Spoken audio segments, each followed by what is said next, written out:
ഇന്നലെ സപ്ലൈകോയിൽ പോയപ്പോഴത്തേക്കും ഒരു പുട്ടുപൊടി മേടിച്ചു.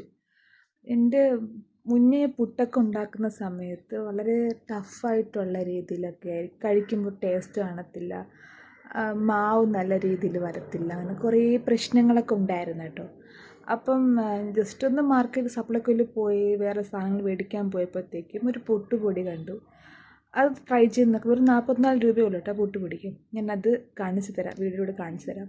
അപ്പം അത് ഞാൻ ട്രൈ ചെയ്ത് നോക്കിയപ്പോൾ വളരെ നല്ലൊരു എന്താ പറയുക, കഴിക്കാനും നല്ലൊരു പുട്ടുപൊടിയാണ് കേട്ടോ. നിങ്ങളത് മുന്നേ നിങ്ങൾ യൂസ് ചെയ്ത് കാണും. ബട്ട് ഇത് വീണ്ടും ഈ പുട്ടുപൊടിയെ പറ്റി അറിയാത്തവർക്ക് ഇത് വാങ്ങിക്കുക കേട്ടോ. നിങ്ങൾ വാങ്ങിച്ച് ട്രൈ ചെയ്ത് നോക്കുക. ഷുവർലി ഇങ്ങനെ വെള്ളം ചൂട് വെള്ളത്തിൽ, തിളപ്പിച്ച വെള്ളത്തിൽ ഉപ്പിട്ടിട്ട് പുട്ട് മാവ് നനച്ച് നോക്കുക. നല്ലൊരു റിസൾട്ട് കിട്ടും. ഓക്കെ,